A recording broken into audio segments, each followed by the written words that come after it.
ठरलं तर मगचा 22 नोव्हेंबरचा म्हणजे आजचाच फ्रेश एपिसोड आज आपण पाहणार आहोत. तर सुरुवातीला इथे अर्जुन आणि सायली त्या सदाशिव आणि मैनाच्या घरी आलेले असतात. आता सदाशिव म्हणत असतो की बोला जावई बापू. नाही सॉरी माफ करा अर्जुनराव, बोला ना, काय विचारायचं आहे ना ते विचारा ना, सगळी खरी आम्ही तुम्हाला उत्तरं देऊ.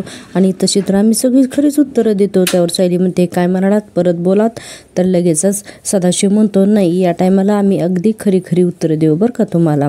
त्यावरती लगेचच मैना म्हणते काय विचारायचं आहे तुम्हाला. सायली म्हणते मी तुमची मुलगी नाही आहे, हे तर आता सिद्ध झालं आहे. आता आम्हाला हे विचारायचं आहे की मग तो माझा लहानपणीचा फोटो तुमच्याकडे कसा आला, तर आम्हाला हे विचारायचं आहे. अर्जुन म्हणतो बोला, कारण सदाशिव मैना गप्पच असतात. अर्जुन म्हणतो कारण माझ्या बायकोचा फोटो तुमच्या फॅमिली फोटोमध्ये पाहिला, त्यावेळेसच मला असं वाटलं की तुम्हीच तिचे आईवडील आहात, पण तसं काहीसुद्धा नाही आहे. तर मग ती तुमच्या फॅमिली फोटोमध्ये कशी काय आली. आता सदाशिव आणि मैनावती फक्त एकमेकांकडे बघत असतात. अर्जुन पुन्हा ओरडतो बोला म्हणून. त्यावेळेस लगेचच सायली म्हणते की ते बोलत नाहीत म्हणल्यानंतर ठीक आहे, तुम्ही नका सांगू, निघतो आम्ही. अहो इन्स्पेक्टर सावंतांना तुम्ही इथूनच फोन करता का गाडीतून फोन करता, लगे घाबरतात सदाशिव आणि मैनावती. अर्जुन म्हणतो गाडीतून कशाला, इथूनच फोन करतो ना. लगे मैनावती ओरडायला लागते अहो नको इथून कशाला, आम्ही सांगतो ना सगळं, फोन पिन काही करू नका. सदाशिव म्हणतो अहो मागच्या वेळेस जेलमध्ये होतो ना, तेव्हा मारलं इतकं ना पोलिसांनी की अजून पाठ दुखते, अजून जेलमध्ये गेलो तर पोलीस आता माझी हाडंसुद्धा ठेवणार नाही. त्यावर मैनावती म्हणते अहो तुम्ही तरी सांगा ना, कशाला लपवताय. सदाशिव म्हणतो सांगतो भिंतीवर जो तुम्ही फोटो पाहिला ना तर तो खोटा होता, खरं तर आम्हाला 4च मुली. आणि आता सदाशिव सगळं पटापट सांगायला लागतं, म्हणजे सोना, मीना, रीना आणि टीना या आमच्या 4च मुली बरं का. त्यावरती अर्जुन आणि सायली बघतच राहतात. आणि त्या 5व्या मुलीचा फोटो होता ना तो वरतून चिटकवला होता. तो काहीतरी म्हणतात ना कॉम्प्युटरवरती खोटा फोटो करतात, अगदी हुबेहूब असतो तसा. अर्जुन म्हणतो की बेमालूनपणे फोटो तयार करता येतात म्हणजे फोटोशॉप का. त्यावर लगेचच मैनावती म्हणते हां तसंच म्हणाला होता तो, हेच काहीतरी नाव घेतलं होतं त्यांनी. लगेचच सायली म्हणते तो म्हणजे कोण तो. मैनावती म्हणजे अहो तोच, ज्याने आम्हाला हे सगळं करायला ज्याने आम्हाला हे सगळं करायला सांगितलं, भिंतीवरती फोटो लटकवायला, आणि त्या बदल्यात आम्हाला रोकडसुद्धा दिली बरं का. आता इकडे घरात सुभेदारांचा सीन दाखवलेला आहे. अश्विन आलेला असतो अस्मिताला चेक करायला. अस्मिता तिथे झोपलेली असते. अश्विन तिला चेक करताना म्हणत असतो की अस्मिताई काय झाले तुला नक्की. अगं तुझा BP जे आहे तो इतका लो दाखवतोय, तुझा पल्स लो दाखवतोय, कसलं टेन्शन घेतलं एवढं तू. हे बघ की बाळाच्या हितासाठी आणि हेल्थसाठी हे अजिबात चांगलंही नाही आहे. आणि अस्मिता म्हणते आणि स्ट्रेस घेण्यासारखं काही घडलं असेल तर मग काय करायचं. त्यावरती पूर्णाजी म्हणतात हे बघ अस्मिता, सतत तेच काय धरून बसलीस तू, माझी खात्री आहे तुझ्याला पाहिलंस तो सचिन नसणारच.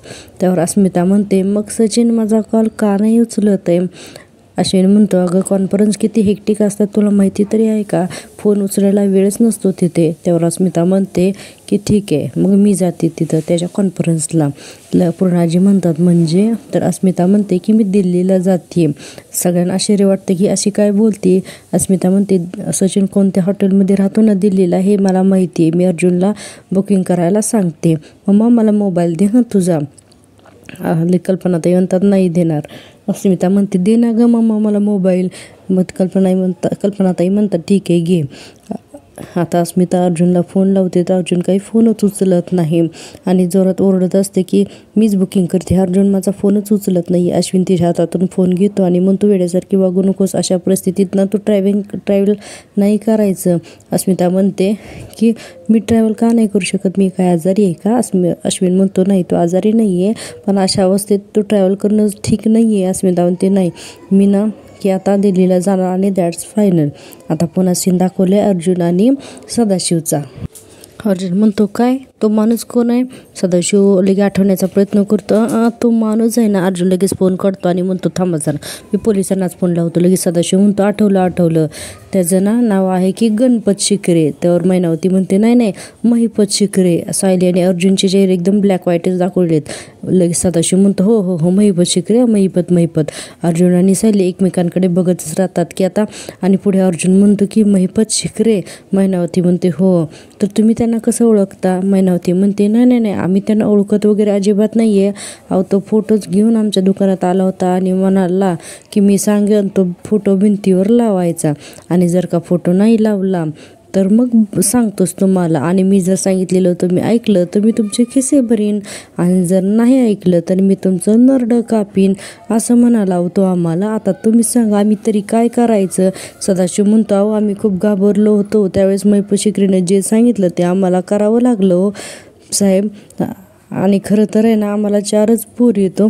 आम्हाला ही बबली ही आमची मुलगी नाही हो, आणि तुम्ही आलात आणि म्हणालात की ही बबली तुमचीच मुलगी लहानपणी हरवली, त्यामुळे आम्ही पण हो म्हणालो. पुढे सदाशिव म्हणतो महिपतनं जे सांगायला सांगितलं ते आम्ही तसं केलं. मैनावती म्हणते आता आम्हाला साहेब माफ करा ना. सायली तू तर आम्हाला माफ कर की ग. अगं नरडं बिरडं कापायची भाषा करत होता ग तू, मग आम्ही तरी काय करणार? सायली म्हणते तुम्ही दोघंही ना समजून घेण्याच्या पलीकडे गेलेला आहात. एका गुंडाच्या सांगण्यावरून तुम्ही एक चांगलं कुटुंब उद्ध्वस्त करायला निघाला होतात. त्यावर सदाशिव आणि मैनावती खाली मान घालूनच उभे राहतात. सायली पुढे म्हणते आणि काय हो तुम्हालाच का बरं हे सगळं सांगितलं त्याने तुम्हाला, आणि त्याचा हेतू काय होता? सदाशिव म्हणतो ते आम्हाला खरंच काहीच माहीत नाही आहे. अर्जुन म्हणतो तुम्ही आता तरी खरं बोलताय ना? तर मैनावती म्हणते खरं, एकदम खरं, देवा शपथ, अहो यांची शपथ घेऊन सांगते हो, खरंच आम्ही बोलतोय, यातलं काहीही खोटं नाही आहे. आता इकडे दुसरा सीन दाखवलेला आहे सचिनचा. सचिन आता विचार करत असतो की आता काय करावं. अस्मिताने तर त्याला बघितलेलं असतं रेस्टॉरंटमध्ये, आणि विचार करत असतो की आज मी फारच रेस्टलेस झालेली दिसते, मला ना तिला फोन करणं गरजेचंच आहे, काही करून तिची समजूत काढणं खूप गरजेचंच आहे, असं म्हणून फेऱ्या मारत असतो. नाहीतर म्हणतो की नाहीतर अस्मी ती सरळ डायरेक्ट जाऊन दिल्लीला सुद्धा चेक करू शकते, नाही असं होता कामा नये, म्हणून तो लगेचच फोन लावत असतो. आता तो फोन लावतो कल्पनाताईंना. आता सचिन फोन लावतो त्यावेळेस फोन असतो अश्विनच्या हातामध्ये. आता अश्विन लगेचच फोन बघतो तर फोन असतो अश्विनचा. अश्विन म्हणतो हे बघ सचिनचाच फोन आहे. त्यावरती कल्पनाताई म्हणतात बघ अस्मिता सचिनचा फोन आला की नाही? सचिन मला फोन करतोय. त्यावरती लगेच अस्मिता म्हणते दे इकडं माझ्याकडं, आणि म्हणते हॅलो तू मला का कॉल केला आहेस? माझा कॉल गेला, तुला वेळ नाही, आणि मग मला कॉल करून काय सांगणार आहेस की तुमची मुलगी कशी मला कॉल करून त्रास देते ते? सचिन म्हणतो अगं शांत हो अस्मी, मी तुला खूप कॉल्स केले होते पण तू ना फोन घेतला नाहीस म्हणून मी मम्मांच्या कॉलवरती फोन केला. अस्मिता म्हणते हो का मम्मा, माझा मोबाईल कुठे? तर लगेच कल्पनाताई म्हणतात तो खाली हॉलमध्येच राहिला आहे. अस्मिता म्हणते बरं ठीक आहे, पण तू एवढा हळू का बोलायला लागला आहेस? तर सचिन म्हणतो की अगं ही कॉन्फरन्समध्ये आहे ना मी, आता इथे हळूच बोलावं लागतं, कॉन्फरन्समधून मी जस्ट बाजूला येऊन बोलतोय ना, कारण इथे हळूच बोलावं लागतं. अस्मिता म्हणते कुठेस तू दिल्लीला नाही आहेस का? सचिन हसतो आणि म्हणतो की कॉन्फरन्स दिल्लीला आहे ना, मग मी अजून कुठे असणार? दिल्लीतच असणार ना, मी दिल्लीतच आहे. आणि आता तुझी मिस कॉल बघितली म्हणून तुझ्या तब्येतीची काळजी वाटली, आणि काय झालंय तुला, तू इतकी का फोन करतेस, तू ओकेस ना हे विचारायला मी तुला फोन केला. तेव्हा अस्मिता म्हणते हो ठीक आहे ओके बाय, हां ओके म्हणते फक्त. आणि सचिन म्हणतो की हे बघ मला ना उद्या 1 दिवस गॅप आहे, तर मग मी विचार करतोय की उद्या 1 दिवस गॅप आहे तर तुला येऊन तिथे भेटावं. अस्मिता म्हणते एका दिवसासाठी तू प्रवास करून मला भेटायला येशील? सचिन म्हणतो of course Asmi, I love my beautiful wife. त्यावरती लगेच आणि पुढे म्हणतो की तिच्यासाठी मी एवढं नाही का करणार? तर अस्मिता म्हणते हो बरोबर आहे. लगेचच अस्मिता आय लव्ह यू टू असं म्हणते आणि लाजून लगेचच फोन ठेवते. लगेचच कल्पनाताई आणि ते सगळेजण तिच्यावरती हसतात. आता दुसरा सीन दाखवलेला आहे अर्जुनचा. अर्जुन म्हणत असतो ठीक आहे, मला तरी सुद्धा एकदा परत कन्फर्म करून घ्यायचं आहे, कारण सायलीचा तुमच्यासारख्या लोभी माणसाशी काही कनेक्शन नाही आहे हे तर मला आता कळलेलंच आहे, पण मला अजूनही एकदा खात्री करून घ्यायची आहे. म्हणून अर्जुन खिशातून काही पॉलिथिनच्या छोट्या पिशव्या काढतो आणि म्हणतो मला पुन्हा एकदा DNA टेस्ट करायची. मैनावती म्हणते काय करायची? अर्जुन म्हणतो DNA टेस्ट म्हणजे काय ते तुम्हाला लवकरच कळेल. आणि त्याच्या हातातल्या जे सॅम्पल्सच्या पिशव्या असतात सॅम्पलसाठी आणलेल्या, तर 2 पिशव्या त्याला देतात, त्यांच्याकडे देतात आणि म्हणतात की तुमचा एक केस याच्यामध्ये टाका म्हणून. सदाशिव लगेच पिशवी घेतो आणि म्हणतो अगं सांगतात ते कर ना, टाक आता. मैनावती म्हणते काय काय करावं लागतं की बाबा, आणि एक सायलीच्या हातात पिशवी देतो की सायलीला म्हणतो तुझासुद्धा एक केस याच्यामध्ये ठेव म्हणून. आता दोघीही एक एक केस देतात आणि अर्जुनकडे ते सॅम्पल्स पीस दिले जातात. आता अर्जुन ते दोन्ही सॅम्पल पीस घेतो आणि विचार करतो की आता मला कोणताही चान्स घ्यायचा नाही अजिबातच, आता DNA टेस्ट ही होणारच म्हणून. आणि अर्जुन आता लगेचच फोन लावायला सुरुवात करतो.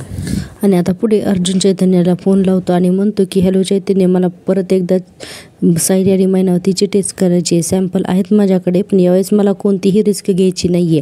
मी एक लोकेशन पाठवतो, तिथे मला आत्ताच्या त्या लोकेशनवरती मला येऊन भेट असं लगेचच अर्जुन चैतन्याला सांगतो आणि फोन ठेवून देतो. आता आपण इथे पाहतोय दुसरा सीन. घरामध्ये सुभेदारांच्या अश्विन म्हणतो चला भांडण मिटलं म्हणजे आता BP-सुद्धा नॉर्मल राहील. अस्मिता लगेच हसून बघते आणि अश्विन म्हणतो काळजी करण्यासारखं काहीच नाही आहे आता. प्रतिभा लगेचच कल्पनाताई म्हणतात की अश्विन कॉफी करू का काहीतरी खाऊनच जातो. अश्विन म्हणतो तुमच्याकडे पेशंटला चेक करायला डॉक्टरला खायला देतात का. पूर्णाजी म्हणतात अश्विन लगेच म्हणतो नाही म्हणजे मी तुमच्यासाठी फक्त एक डॉक्टरच आहे ना. अस्मिताईला बरं नसलं की अश्विनला बोलवा. सायलीला चक्कर आली की अरे अश्विन तुझ्यातला डॉक्टर कुठे गेला आहे म्हणून लगेचच मला डॉक्टर म्हणून इथं बोलवलं जातो. पण जर का तन्वीला बरं नसलं ना की तुमच्यापैकी कोणीसुद्धा तिला भेटायलासुद्धा तुमच्यापैकी कोणी येत नाही तिला भेटायला म्हणून. त्यावर पूर्णाजी म्हणतात तन्वीच्या बाबतीत तू आमच्याकडून कसलीही अपेक्षा करू नकोस. अश्विन म्हणतो मग माझ्याकडून सुद्धा तुम्ही एका डॉक्टरपेक्षा इतर कुठलीही अपेक्षा करू नकात, कारण या घरात मी फक्त तेवढ्यासाठीच तर उरलो आहे ना. जर का घरात कोणी आजारी पडलं तर फक्त त्याला तपासायला येतो, आजारी माणसाला तपासणारा फक्त एक डॉक्टर एवढंच राहिलो ना मी, असं म्हणून तो त्याची ब्रीफकेस घेतो आणि तिथून निघून जातो. सगळेजण अश्विन म्हणतात पण अश्विन काही केल्या थांबत नाही. आता आपण दुसरा सीन पाहतोय की तो म्हणजे प्रतिमा त्या झोपेत असतात आणि झोपेतच त्यांना सगळा सीन आठवत असतो की मैपतने त्यांना कसं मारलेलं असतं आणि कसं त्यांना जाळून टाकलेलं असतात. हे सगळं आठवत असतात आणि आठवून एकदमच त्या ओरडतात आणि उठून बसतात बेडवरती. आता लगेचच दुसरा सीन दाखवलेला आहे तो म्हणजे समीरा शेखरचा म्हणजे साक्षीचा. साक्षी आता स्विमिंग पूलच्या शेजारी येऊन विचार करत बसलेली असते. तिथे अचानक एक गुरुजी येतात आणि तो म्हणतात की जो थकला तो संपला. आता साक्षी त्याच्याकडे बघतच राहते. आता इथे ना लागोलाग एकसारखे सीन दाखवत नाहीयेत, थोडे सगळे सीन दाखवत आहेत. इकडे रविराज प्रतिमाला म्हणतात प्रतिमा काय झालं ग, केवढी ओरडून उठलीस, मग तर तुझा छान डोळा लागला होता, आता का ओरडून उठलीस. त्यावर प्रतिमा त्या म्हणतात हो अगो स्वप्न पडलं. रविराज तिला पाणी देतात प्यायला आणि विचारतात काय झालं म्हणून. प्रतिमा त्या म्हणतात मला नीटचं काही आठवत नाही, असं अंधुक आठवते, पण एक माणूस का कोणास ठाऊक, पण मला असं वाटतंय की हे स्वप्न माझ्या बाबतीत घडलं असं मला वाटतंय. रविराज म्हणतात अगाशी स्वप्न पडत असतात.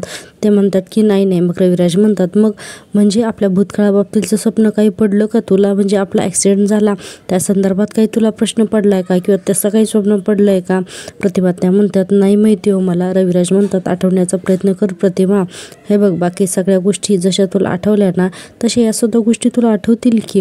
प्रतिमा त्या विचार करायला लागतात की आपल्याला काय पडलं आणि पुन्हा ते आपल्याला व्हिज्युअलाइज करून दाखवलेलं आहे की मैपतनी कसं त्यांना म्हणजे त्या लाकडाला आग लावून त्यांचा चेहरा जाळलेला होता. ते प्रतिमा त्या रडतात आणि म्हणतात मला नाही आठवतं, माझं डोकं ठणकायला लागलेलं आहे म्हणून त्यांना त्रास होतो.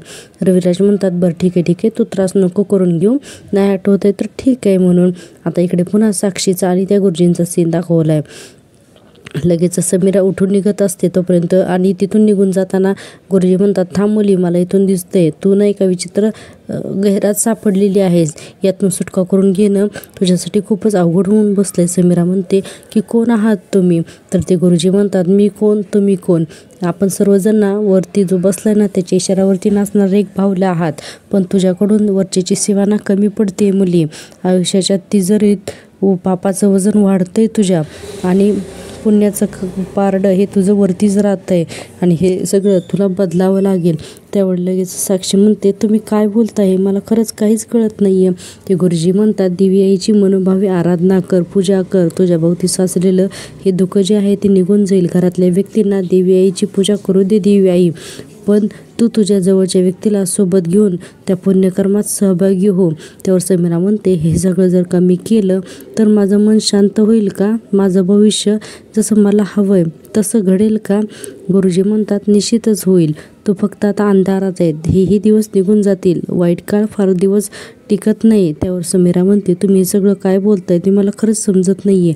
आणि थँक्यू सो मच म्हणते त्या गुरुजींना आणि त्यांना पैसे द्यायला सुरुवात करते. तर गुरुजी म्हणतात, नाही पैसे देऊ नको, की चांगल्या भरकटणाऱ्या व्यक्तींना योग्य मार्ग दाखवून हाच माझं काम आहे. मी त्याचा मोबदला घेत नाही. तो फक्त सुखी राहा असं म्हणून गुरुजी तिथून निघून जातात. आता पुन्हा रात्र झालेली आहे आणि प्रतिमा त्या देवी आईसमोर दिवा लावत असतात आणि हात जोडून त्यांच्यासमोर प्रार्थना करत असतात. प्रतिमा त्या म्हणत असतात, देवी आई, तुझ्या कृपेने मला जवळजवळ सगळंच आठवायला लागलं आहे गं. पण ज्याचा त्रास होतो ना, नेमकं तेच का बरं मला आठवत नसेल? अशी वाईट स्वप्न का बरं पडतात मला? आणि मग जे दिसतं त्याचा अर्थच का लागत नाही बरं मला? असं म्हणून प्रतिमा त्या आठवत असतात की त्यांना जे काही स्वप्न पडतात ते क्लिअर महिपतचा चेहरा तर दिसत नाही, पण त्यांना सतत स्वप्न पडत असतात. प्रतिमा त्या म्हणतात, या अगोदर प्रत्येक वेळेस तू मला मदत केलेली आहे. माझ्याकडे जेव्हा घर नव्हतं त्यावेळेस तू मला मदत केली आणि नंतर मला सायलीच्या रूपात तूच तर मला भेटलीस. आणि पुन्हा त्यांना सायलीचा सीन आठवतो की सायलीने पनवेलच्या मंदिरातून त्यांना कसं, अलिबागच्या मंदिरातून त्यांना कसं उचलून विचारलेलं असतं की तुम्हीच प्रतिमा त्यात म्हणून की, आणि तिला नंतर सुभेदारांच्या घरी नेलेलं असतं. हे सगळं तिला आठवत असतं प्रतिमा त्यांना की सायलीने कसं त्यांना घरी आणलेलं आहे म्हणून. आता हे सगळं आठवतच प्रतिमा त्या बोलत असतात आणि म्हणत असतात की मग आता या वेळेला सुद्धा, आणि असं म्हणतात तोपर्यंत देवीच्या कपाळावरतीच असलेलं फूल खाली पडतं आणि प्रतिमा त्यांच्या लक्षात येते की देवीने कौल दिलं आहे म्हणून. प्रतिमा त्या अतिशय खुश होतात आणि ते फूल हातात घेऊन देवी आईला म्हणतात की म्हणजे यावेळेला सुद्धा तूच मला मदत करणार आहेस ना, तूच मला मार्ग दाखवणार आहेस ना, ठीक आहे तर. आणि ते फुल हातात घेऊन आणखीन म्हणतात की देवाई, मी हाच तुझा संकेत मानून मंदिरात तुझ्या दर्शनाला येईन आणि मग तर माझ्या पुढचा हा काळोख दूर करशील ना गं. मग असं म्हणून देवीसमोर हात जोडून उभ्या असतात. आता इकडे रात्र झालेली असते. सुभेदारांच्या घरामध्ये अर्जुन सायली बोलत असतात. अर्जुन म्हणतो, मला वाटलं होतं की सदा अनेक महिन्यात चोरी करण्यासाठी आपल्या घरात आले असतील. त्यांनी कुठून तरी तुझा फोटो मिळवला असेल आणि मग त्यांनी तुझा फोटो भिंतीवरती लावला असेल. पण आज त्यांनी जे काही सांगितलं ना ते खूपच अनएक्सपेक्टेड होतं. आणि आय मीन की या सगळ्याशी महिपतचा काय संबंध असेल बरं, असं हे दोघंजण बोलत असतात. त्यापर्यंत सायली लगेच म्हणते की आणि मुळात महिपतचाच या सगळ्याशी संबंध तरी काय? असं कोणाला तरी माझे आईवडील बनून आपल्या घरी पाठवण्यामागे त्याचा काय हेतू असेल? अर्जुन म्हणतो, कदाचित असं झालं असेल की महिपतची मुलगी साक्षी जेलमध्ये होती आणि तिथेच ती मेली ना, तर यामुळे सुद्धा तो महिपत याचा सूड उगवत असेल ना. सायली म्हणते, अर्थातच तो महिपत शिकरे ना, वाटेल त्या थराला जाऊ शकतो आणि तो वाटेल ते करू शकतो. पण आता आपण पुढे काय करायचे? अर्जुन म्हणतो, आता आपण त्या बाईकडे जाऊया ज्याकडे सैदा आणि मैनाने तिच्या मुलीला पाठवलं होतं. त्यानंतर ती बाई म्हणतात, हो त्या बाईशी बोलायला हवं, आपण उद्या सकाळी जाऊयात का? नाही, नंतर तुम्ही ऑफिसला गेलात ना की सगळं विसरून जातात. अर्जुन म्हणतो, नाही विसरणार, आपण जाऊया. आता अर्जुन आणि सायलीचं हे सगळं बोलणं प्रिया दाराआड लपून तिने सगळं ऐकलेलं असतं. आता आपण हा भाग इथेच संपलेला आहे. प्रेक्षकांना खूपच मोठे डायलॉग असतात. प्लीज त्यासाठी एक लाईक आणि सबस्क्राईब करा ना प्लीज. आता पाहूया उद्याच्या भागामध्ये सायली आणि प्रतिमा त्या दोघीही मंदिरात येतात. प्रतिमा त्या म्हणत असतात, इथे येऊन खूप फ्रेश वाटतंय ना गं? सायली म्हणते, हो तुमची आता मेमरीसुद्धा वापस आली ना, म्हणूनच मला देवी आईचे आभार मानायचेत म्हणून. आणि सायली आणि प्रतिमा त्या ज्या मंदिरात आलेल्या आहेत त्याच मंदिरामध्ये महिपत देवी आईची पूजा करत असतो. इकडे अर्जुन म्हणत असतो की तुम्ही हे जे काय बोला चोऱ्या पाकिटमुरी, तुम्ही याच मुलीबद्दल बोलताय का? त्या बाई म्हणतात, हो आपण त्या दिवशीपासून याच मुलीबद्दल बोलतोय ना आणि मी इथे अनेक लोकांना उत्तरं देत फिरते. तोपर्यंत अर्जुन म्हणतो की अजून तुम्ही कोणाकोणाला या मुलीबद्दल उत्तरं दिली आहेत? तर ती बाई म्हणते की महिपत शिकरे याला. आता अर्जुनचा चेहरा एकदम बदलतोच. आता पाहूया उद्या काय होतं ते. आता उद्या बहुतेक प्रतिमा त्यांना महिपतला बघून त्यांचा पास्ट आठवेल असं मला तरी वाटतंय. तुम्हाला काय वाटतं नक्की कमेंट करून सांगा आणि भेटूया उद्याच्या भागात. तोपर्यंत माझी आवडती सिरियल या आपल्या यूट्यूब चॅनलला सबस्क्राईब करा. Bye bye.